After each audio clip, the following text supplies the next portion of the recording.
ಬೆಳಗಿನ ಜಾವ 5 ಗಂಟೆ ಹಾಗೆ ಊರಿಂದ ಆಚೆ ಮನೆ ಕಟ್ಕೊಂಡಿರೋ ವೆಂಕಟೇಶ್ ಅವ್ರ ಮನೆ ಬಾಗ್ಲುನ ಯಾರೋ ಬಂದು ಜೋರಾಗಿ ತರ್ತಾರ.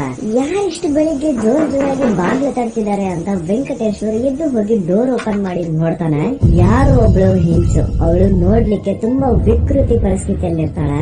ಮೈ ಮೇಲೆ ಅರ್ಧಂಬರ್ಧ ಬಟ್ಟೆ ಇರುತ್ತೆ, ಮೈ ಎಲ್ಲ ಮಣ್ಣಾಗಿರುತ್ತೆ. ತನ್ನ ಸೊಂಟದಿಂದ ಕೆಳಭಾಗದಲ್ಲಿ ಮರ ಗಿಡಗಳ ಎಲೆಗಳನ್ನ ಕಟ್ಕೊಂಡು ತನ್ನ ಮಾನ ಮುಚ್ಕೊಂಡಿರ್ತಾಳೆ. ವೆಂಕಟೇಶ್ವರ್ ಆ ಹೆಂಗ್ಸು ನೋಡಿ ಗಾಬರಿ ಆಗ್ತಾನೆ. ಅಂಡ್ ಅವ್ನ ತಲೆಗೆ ಬಂದಂತಹ ಮೊದಲನೇ ಯೋಚನೆ ಏನು ಅಂದ್ರೆ, ಇವಳು ಯಾರೋ ಹುಚ್ಚಿ ಇರ್ಬೇಕು, ಊರ್ನ ಬಿಟ್ಟು ಕಾಡಲ್ಲಿ ಸುತ್ತಾಡಿ ಈ ಕೊನೆಗೆ ನಮ್ಮನೆಗೆ ಬಂದಿದ್ದಾಳೆ ಅಂತ ಅವ್ನು ಅನ್ಕೊಳ್ತಾನೆ. ಹೇ ಯಾರಮ್ಮ ನೀನು, ಇಲ್ಲಿಗೆ ಯಾಕೆ ಬಂದೆ, ಏನ್ ಬೇಕು ನಿನ್ಗೆ ಅಂತ ಆ ಹೆಂಗಸಿಗೆ ಒಂದ್ ಸ್ವಲ್ಪ ಗಟ್ಟಿಯಾಗಿ ಕೇಳಿದಾಗ ಅವಳು ಹೇಳ್ತಾಳೆ, ಅಣ್ಣ ನಾನ್ ಯಾರು ಏನು ಅಂತ ನಂತರ ಹೇಳ್ತೀನಿ, ಮೊದ್ಲು ನನ್ ಮಾನ ಮುಚ್ಕೊಳ್ಲಿಕ್ಕೆ ಬಟ್ಟೆ ಏನಾದ್ರು ಇದ್ರೆ ಕೊಡಿ ಅಂತ ಸ್ಪಷ್ಟವಾಗಿ ಕೇಳ್ಕೊತಾಳೆ. ಅಲ್ಲಿಗೆ ವೆಂಕಟೇಶ್ವರನಿಗೆ ಅನ್ಸುತ್ತೆ, ಹೇ ಇವಳು ನಾನ್ ಅನ್ಕೊಂಡಿರೋ ರೀತಿ ಹುಚ್ಚಿ ಅಲ್ಲ, ಆದ್ರೆ ಏನೋ ತೊಂದರೆ ಆಗಿರೋ ತರ ಇದೆ ಅಂತ ಮೊದ್ಲು ಮನೆ ಒಳಗಡೆ ಹೋಗಿ ತನ್ನ ದೊಡ್ಡಕ್ಕನ ಎದ್ದೊಳಿಸಿ ನಂತರ ಅವ್ರು ಬಂದು ಆ ಹೆಂಗಸಿನ ಪರಿಸ್ಥಿತಿನ ನೋಡಿ ಅವಳಿಗೆ ಬಟ್ಟೆನ ಕೊಡ್ತಾಳೆ ಮಾನ ಮುಚ್ಕೊಳ್ಳಿಕ್ಕೆ. ಈಗ ಪ್ರಶ್ನೆ ಏನು ಅಂತಂದ್ರೆ, ಆ ವಿಕೃತ ಪರಿಸ್ಥಿತಿಯಲ್ಲಿದ್ದಂತಹ ಆ ಹೆಂಗಸು ಅರ್ಧಂಬರ್ಧ ಬಟ್ಟೆ ಹಾಕೊಂಡು ಏನಿದ್ಲು ಅವಳು ಯಾರು, ಆ ಮನೆ ಹತ್ರ ಸುತ್ತಮುತ್ತ ಎಲ್ಲ ಕಾಡು, ಅಲ್ಲಿ ಯಾರು ಓಡಾಡಲ್ಲ. ಹಾಗಂದ್ಮೇಲೆ ಆ ಹೆಂಗಸು ಅಲ್ಲಿಗೆ ಹೇಗ್ ಬಂದ್ಲು, ಅವಳ ಜೊತೆ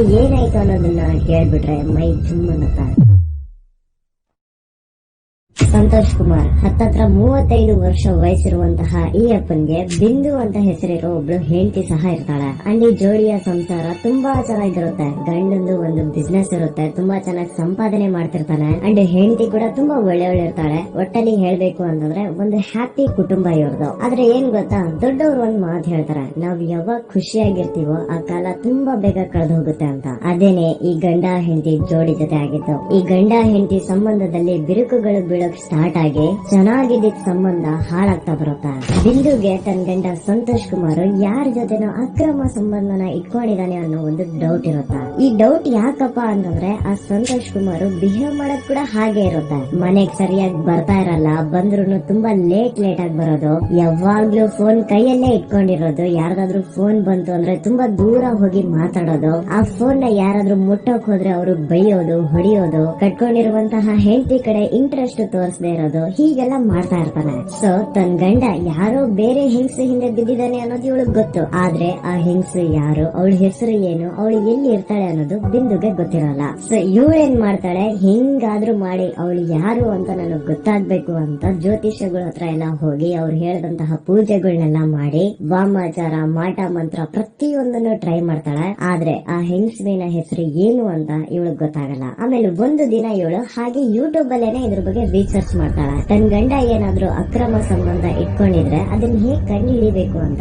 ಯೂಟ್ಯೂಬ್ ಅಲ್ಲೇ ಸೊಲ್ಯೂಷನ್ ಹುಡುಕ್ತಾಳೆ. ಆಗ ಅವಳಿಗೆ ಸೊಲ್ಯೂಷನ್ ಸಿಗುತ್ತೆ ಕೂಡ. ಪ್ರೈವೇಟ್ ಡಿಟೆಕ್ಟಿವ್ಸ್ ಬಗ್ಗೆ ಅವಳಿಗೆ ಗೊತ್ತಾಗುತ್ತೆ. ನಂತರ ಇವರು ಬೆಂಗಳೂರಲ್ಲಿ ಯಾರಾದ್ರೂ ಪ್ರೈವೇಟ್ ಡಿಟೆಕ್ಟಿವ್ಸ್ ಇದಾರ ಅಂತ ಹುಡುಕ್ತಾಳೆ. ಅಂಡ್ ಕೊನೆಗೆ ಇವಳಿಗೆ ಸತೀಶ್ ರೆಡ್ಡಿ ಅನ್ನೋನೊಬ್ನು ಸಿಗ್ತಾನೆ. ಸತೀಶ್ ರೆಡ್ಡಿ ಒಬ್ಬ ಪ್ರೈವೇಟ್ ಡಿಟೆಕ್ಟಿವ್. ಸೊ ಇವನ್ನ ಕಾಂಟ್ಯಾಕ್ಟ್ ಮಾಡಿ ಬಿಂದು ತನ್ನ ಗಂಡನ ಬಗ್ಗೆ ಎಲ್ಲ ಇವನ ಹತ್ರ ಹೇಳ್ಕೊತಾಳೆ. ಹಿಂಗೆ ನನ್ ಗಂಡ ಯಾರ ಜೊತೆನೋ ಅಕ್ರಮ ಸಂಬಂಧ ಇಟ್ಕೊಂಡಿದ್ದಾನೆ, ಆದ್ರೆ ಆ ಹೆಂಗಸಿ ಯಾರು ಅಂತ ನನಗೆ ಗೊತ್ತಾಗಿಲ್ಲ. ಸೊ ನೀವು ನನ್ ಗಂಡನ ಫಾಲೋ ಮಾಡಿ ನನ್ ಗಂಡ ಯಾರ ಜೊತೆ ಅಕ್ರಮ ಸಂಬಂಧ ಇಟ್ಕೊಂಡಿದ್ದಾನೆ ಅಂತ ನನಗೆ ಗೊತ್ತು ಮಾಡ್ಬೇಕು, ಅದನ್ನು ಪ್ರೂಫ್ ಸಮೇತ ಅಂತ ಕೆಲಸ ಕೊಡ್ತಾರ. ಈಗ ಸತೀಶ್ ರೆಡ್ಡಿ ಅಂಡ್ ಅವ್ನ ಗ್ಯಾಂಗ್ ಈ ಬಿಂದುವಿನ ಗಂಡ ಎಲ್ಲಿ ಹೋಗ್ತಾನೆ, ಯಾವ ಟೈಮಲ್ಲಿ ಎಲ್ಲಿ ಇರ್ತಾನೆ, ಯಾರನ್ನ ಮೀಟ್ ಮಾಡ್ತಾನೆ, ಯಾರು ಇವನು ಫ್ರೆಂಡ್ಸ್ ಇದಾರೆ, ಯಾರು ಇವನು ಕ್ಲೋಸ್ ಫ್ರೆಂಡ್ಸ್ ಇದಾರೆ, ಹಿಂಗೆ ಒಂದು 6-7 ದಿನ ಸಂತೋಷ್ ಕುಮಾರ್ ನ ಕಂಟಿನ್ಯೂಸ್ ಆಗಿ ಫಾಲೋ ಮಾಡಿ ಅವನ ಬಗ್ಗೆ ಪಿನ್ ಟು ಪಿನ್ ಇನ್ಫಾರ್ಮೇಶನ್ ನ ಕಲೆಕ್ಟ್ ಮಾಡ್ಕೊಂಡಿರ್ತಾರೆ. ಅಂಡ್ ಆ ಒಂದು ಇನ್ಫಾರ್ಮೇಶನ್ ಅಲ್ಲಿ ಸಂತೋಷ್ ಕುಮಾರ್ಗೆ ಯಾವ ಒಂದು ಹೆಂಗಸು ಜೊತೆ ಅಕ್ರಮ ಸಂಬಂಧ ಇತ್ತು ಅವಳ ಹೆಸರು ಸಹ ಇರುತ್ತೆ. ಅಂಡ್ ಆ ಲೇಡಿನ ಹೆಸರು ಬಂದು ಅರ್ಚನಾ ಅಂತ. KR ಪುರಂ ಬೆಂಗಳೂರಿನಲ್ಲಿ ಒಬ್ಳು ಯೋಗ ಟೀಚರ್ ಇರ್ತಾಳೆ.